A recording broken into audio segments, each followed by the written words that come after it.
बिस्मिल्लाहिर्रहमानिर्रहीम। Dear students, हम risk and return chapter number 8 managerial finance by Gitman question कर रहे हैं। प्रॉब्लम 8-10 प्रोजेक्ट, इसका 257 और 432 दो प्रोजेक्ट हैं। एक प्रोजेक्ट इसमें ज़रा ये लेंथी है, ये मैं करवा रहा हूँ। दूसरा प्रोजेक्ट बिल्कुल इसी तरह से हर चीज़ कैलकुलेट करनी है, वो आप करेंगे। ठीक है, इसमें रिक्वायरमेंट नंबर 1,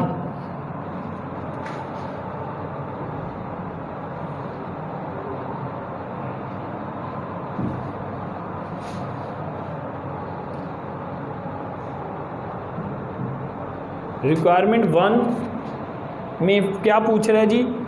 रेंज, फिर expected value of return, standard deviation और कोफिशिएंट ऑफ वेरिएंस। पहले पूछ रहा है रेंज। रेंज होती है RM माइनस R0। R होता है रेट ऑफ रिटर्न, ये रेट ऑफ रिटर्न है। इसमें सबसे छोटी वैल्यू -10 है और सबसे बड़ी वैल्यू -0.10 और 0.1 बड़ी वैल्यू है सबसे। तो रेंज निकाल लेंगे 0.1 नहीं, 100 को जब हम डिवाइड करेंगे 100 से, ये तो 1 ही आएगा ना। 1 माइनस 0.10, तो ये आपके पास रेंज कितनी आ गई?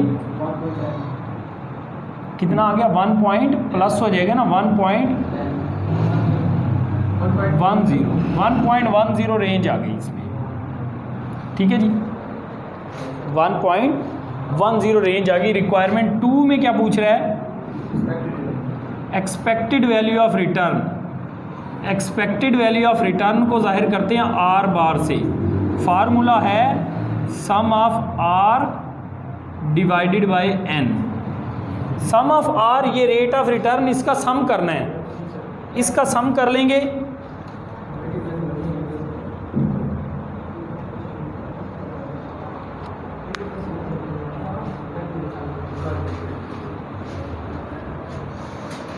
.1, 0.2 प्लस 0.3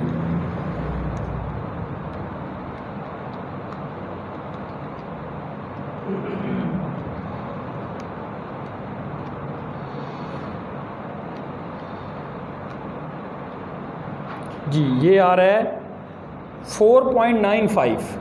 यही है टोटल 4.95 इसका टोटल आ गया। N है नंबर 1, ये माइनस का है, माइनस ये कट गया, उससे आगे आपने काउंट करनी है यहाँ से। 0.2 प्लस 0.3 प्लस 0.4 प्लस 0.45,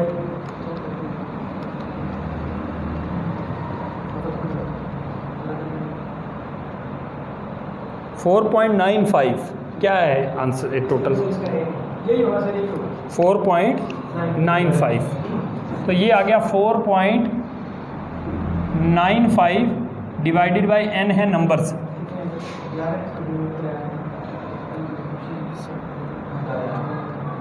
11।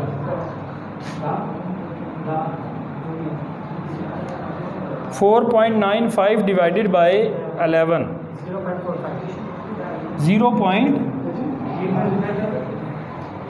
0.45 आ गया जी rate of return, expected value of return. Next क्या है रिक्वायरमेंट?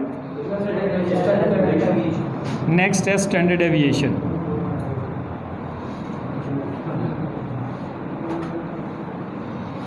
$450 है या 0.45 है? 450 है। तो मतलब इसको फिर आप पॉइंट में ना लिखो इस आंसर को, ठीक है, या उसको अब 100 से मल्टीप्लाई कर दो, क्योंकि हमने इसको डिवाइड कर लिया था। इसको 100 से मल्टीप्लाई करोगे तो वो वैसे 450 हो जाएगा। ठीक है, फिर हम इसको ये करते हैं, ये 495 हम इसको पॉइंट में नहीं लिखते, 450 है, फिर ठीक है। हाँ 0.450 वो तो ठीक है, 0.4 वो सही है। अच्छा, नेक्स्ट है स्टैंडर्ड डेविएशन। स्टैंडर्ड डेविएशन को इस साइन से जाहिर करेंगे। फार्मूला क्या होता है?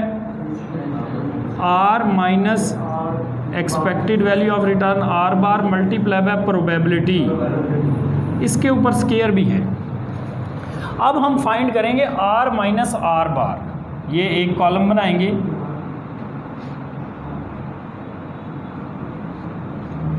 इसमें से इसको माइनस कर रहा हूं मैं,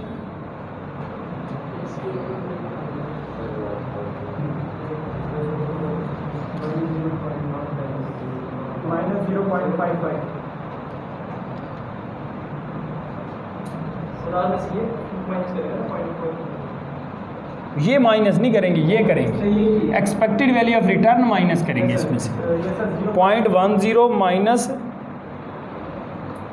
0.45, तो ये आ गया जी आपके पास 0.55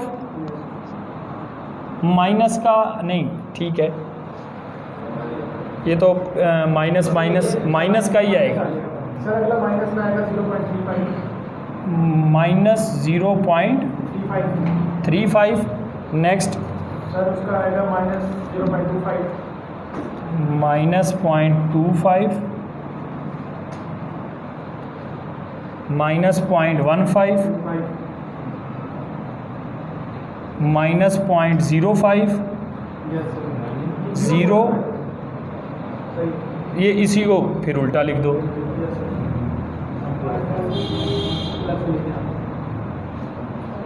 माइनस या प्लस 0.05 0.15 0.25 0.35 0.5, ठीक हो गया जी। अब इसमें स्केयर लेंगे, आर माइनस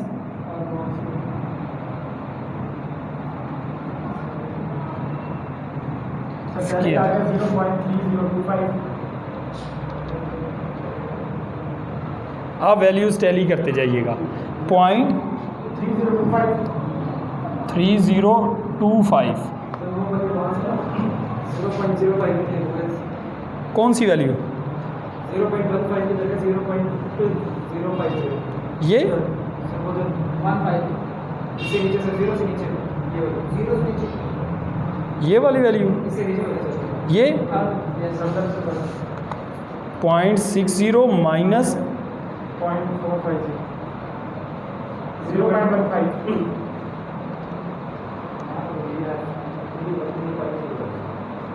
वो एक गलती है, एक गलती है वहाँ पे छोटी सी, ठीक है, इसको आप देख लें। नेक्स्ट 0.10 माइनस 0.35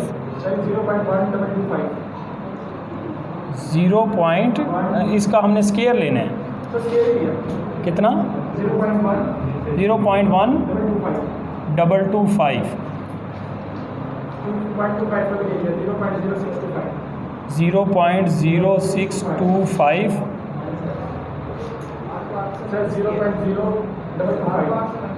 0.0225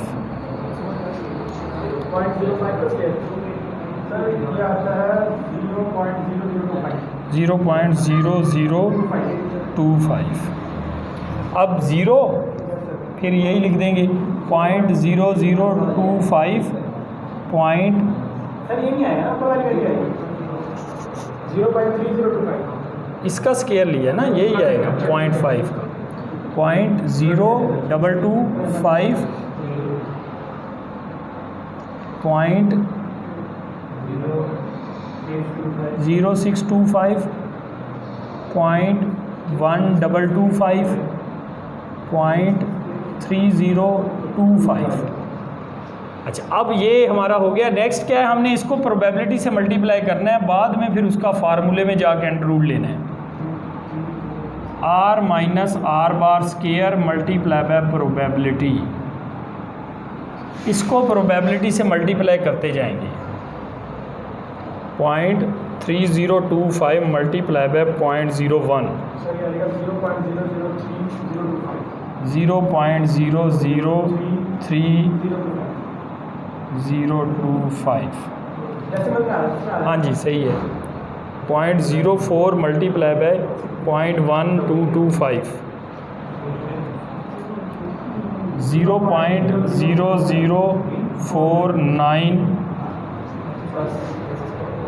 फिर next 25 0.05 minus multiply by 0.625 sir 0.00345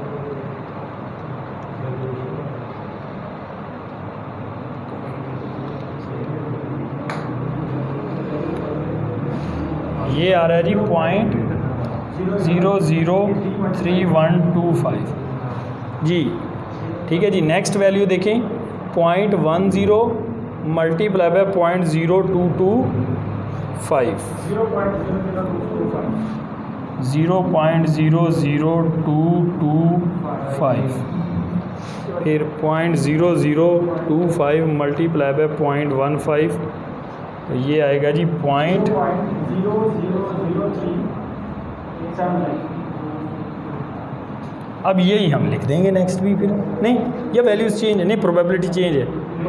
probability 15 10 5 4 1 सही है। 0.00035 375 फिर है जी 0.00225 0.03125 0.0049 0.003025 इसका सम कर ली। सर ये आप यहाँ लिखना 0.45 प्रोबेबिलिटी 0.30 कहाँ पे? 00 आ गया स्टार। ये तो ज़ीरो ही हो जाएगी ना जी।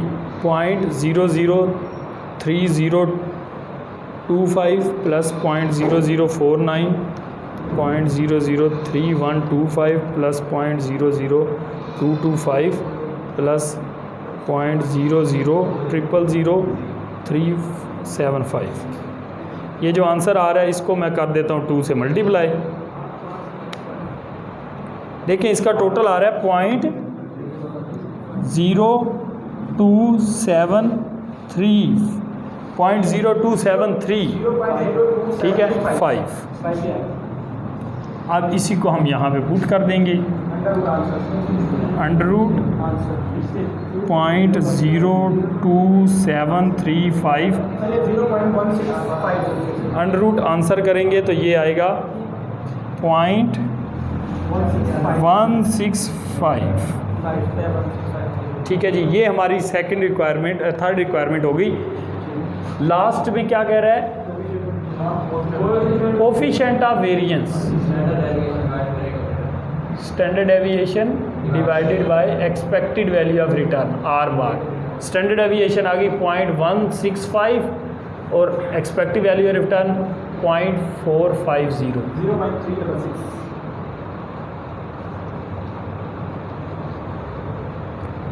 0.367 ठीक है जी। ये इसका नेक्स्ट प्रोजेक्ट वो थोड़ी उसमें वैल्यूज़ कम है, बिल्कुल इसी तरह से आप करोगे। फिर उसने आपको कहा है कि ग्राफ पे इसको ड्रा करो। नेक्स्ट दिखाना ज़रा, बुक दिखाएं।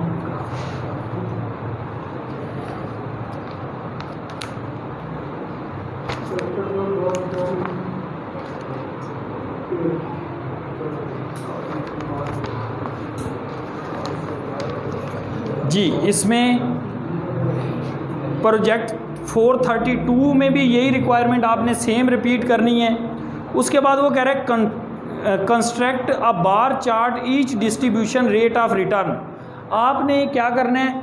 रेट ऑफ रिटर्न को एक्स एक्सिस पर रखना है, प्रोबेबिलिटी को वाई एक्सिस पर रखना है और यूं बार बना देनी है ऐसे लाइन, बस दोनों की लाइन रफली नहीं, मतलब पहली जहाँ तक प्रोबेबिलिटी जाती है वहाँ तक ऐसे स्ट्रेट लाइन। हाँ, तो उसके बाद वो कह रहे हैं which project would you consider less risky. अब आपने क्या करना है? दोनों प्रोजेक्ट लिखना है, 232 और नीचे 257 और 432 दोनों प्रोजेक्ट लिख लिए। उसके ऊपर लिखोगे range are bar standard deviation coefficient of variance. ठीक है, जिसके ये और ये कम होंगे वो प्रोजेक्ट एक्सेप्ट करेंगे, जिसका रिटर्न ज़्यादा होगा वो प्रोजेक्ट एक्सेप्ट करेंगे। मेन डिसीजन आपका इसकी बेस पे होगा। Final result. हाँ, लेकिन स्टैंडर्ड एविएशन हमेशा कोफिशिएंट ऑफ वेरिएंस की सपोर्ट में होती है, जिसका ये कम होगा उसी की स्टैंडर्ड एविएशन कम होगी, रेंज की खैर है। ठीक है जी, ये लो। यानी जिसका सी भी ज़्यादा